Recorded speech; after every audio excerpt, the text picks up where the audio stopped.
Hey everyone, I'm on camera again. This is interesting. You are presently watching one of two simultaneously released videos about crowdfunding. The other one, which is online right now, is called Getting Your Ass Paid. And it's about the how of running a Kickstarter or Patreon campaign. It's worth checking out if that's something you want to do someday. This video is about the why of running a crowdfunding campaign, about what makes crowdfunding philosophically different from other means of monetizing yourself. It's called Getting My Ass Paid because it doubles as the announcement that I am now on Patreon. And depending on how that goes, you may be seeing more or a lot less of me in the near future. But I wanted to make something with a little more intrinsic value than the standard issue Patreon announcement video. So let's talk about what crowdfunding really means to people. If you don't know who I am, hi, I'm Ian. I make video essays on YouTube about games and web culture. If you've ever heard of me, it's probably for this video I made about internet fame. Many months after making that video, I ran a successful Kickstarter to make more, and for most of 2015, I've been doing that. I made one about the competitive Super Smash Bros. Scene, and about game theory, and what it means to be a spectator. I have an ongoing series about the evolution of the adventure game, and I put out this 6-part series about the harassment of women in video games.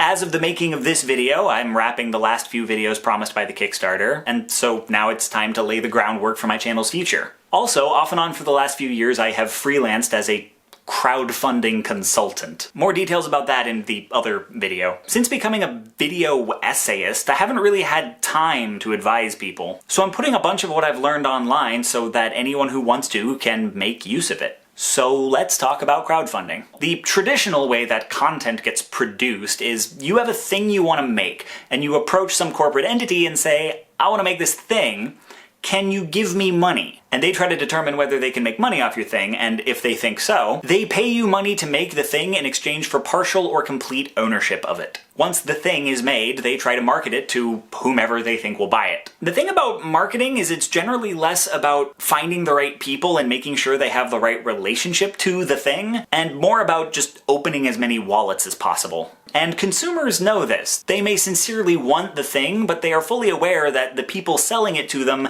have every reason to bullshit them. This makes everyone with an ounce of intelligence rightfully skeptical of advertising. So everybody puts on their bullshit filters and tries to make educated guesses about where and how to spend their money. The corporate entity then collects that money, and if you still own any rights to the thing you made, they share some of that money with you. So since the beginning, one of the biggest draws of crowdfunding is that feeling consumers get that instead of interacting with a bunch of capitalist machinery, they're interacting with an actual human being. Don't get me wrong, the capitalist machinery is still there in the form of Kickstarter, GoFundMe, Indiegogo, or Patreon. But outside of setting some rules about what can and can't be sold on their sites, they don't exert much control. They don't have any ownership, they have no creative control, they don't do your advertising, they just build the platform and take a cut of the money. And that's a big part of why people like them. They like the feeling that maybe nobody's bullshitting them. I want to stress this because it's crucial. The average crowdfunding campaign lives or dies on the perception of sincerity. Why does anyone see a book they could get for $15 and choose to spend $30 on it? What is it they're buying? One time with a book I backed on Kickstarter, as the deadline approached, we were fully funded, we'd hit a couple of stretch goals, everything was hunky-dory, and yet without any coordination between us, in the last few days we all started pushing for the next stretch goal. People were upping their pledges and they were blasting the campaign on Twitter and Facebook, and we managed to hit the goal before the campaign ended. That stretch goal was a wraparound cover.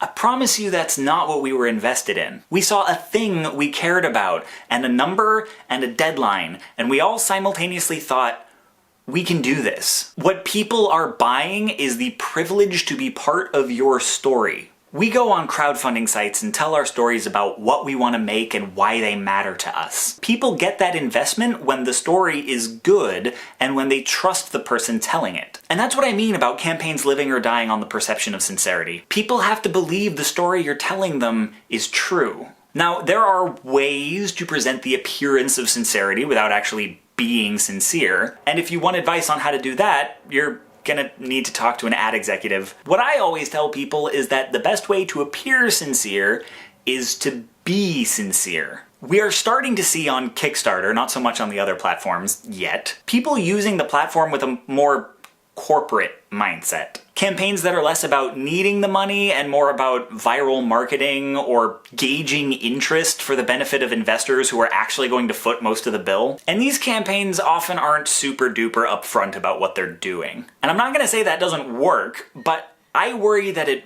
poisons the well. Once people see crowdfunding that functions basically the same way as a TV commercial, they start to put up those bullshit filters. And I think if they do that enough times, they'll just leave them up. And then even those of us trying to be honest and forthright get viewed as hustlers. There may be short-term value in that model, but I think in the long term, it devalues the entire platform. Bringing this back to my own work, the other thing about crowdfunding, or really getting paid to make stuff, is the way people get paid determines what stuff gets made. I recently put out this video about Super Smash Bros., and it's quickly become one of my most popular videos ever. It's gotten me a lot of views, a bunch of new subscribers, and even a small bump in my Twitter and Tumblr followers. All in all, pretty successful, and I loved making it. Before that, I made this series about privilege and harassment. It also did pretty well, but the Smash video has more views than any individual part, and in fact more than a lot of them combined. But the series also got me some views and some subscribers, and it did this to my Twitter and Tumblr followers. See, the Smash video got me more views, the harassment videos got me the bigger audience. That's an important distinction. The typical way people fund themselves on YouTube is with ads. And the thing about advertisers is they will value this video more than any of these. What they care about, what they pay you for, is views, not the engagement of the viewer. And when people get paid based on traffic, they start to steer themselves away from one kind of content and towards another. But when I talked about something that wasn't just interesting, but was, I felt, kind of important, people cared. Some of them started talking to me, some of them hit the PayPal button on my YouTube channel, which in the history of that button had happened like one time, and they started asking, when are you launching a Patreon? And some people got pissed off at me, but I never want to stop making videos like the Smash one, but I don't like economic models that tell me that that's the most valuable thing I can make. Which is why if the Patreon does okay, I'm going to keep the ads turned off forever. Or until YouTube tells me that I can't.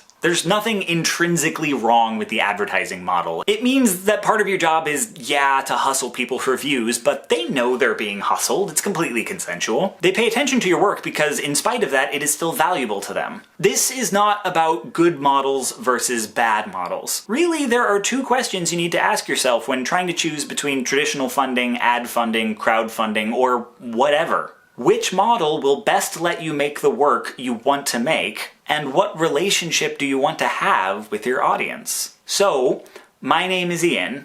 I have launched a Patreon campaign. If I can somehow get it up to $1,250 per video, I can afford to keep treating this as one of my main jobs. And I can guarantee at least one 10 to 15 minute video every month, sometimes more. The Kickstarter money will be gone soon, so if you like what I make, this is how we keep the party going. You can get early access to my videos or annotated versions of them, and I'm going to keep talking about crowdfunding and a host of other things in a special behind-the-scenes blog. Compared with Kickstarter, Patreon's kind of a black box for hard data, so I'm going to share as much as I can with the people who want to view it. Because that's the relationship I would prefer to have with you, and that's the platform that I think facilitates it. So that's me trying to stay real with you. Check out that other video if you want more crowdfunding advice. I hope it finds you well, and in all cases, good luck with your own projects.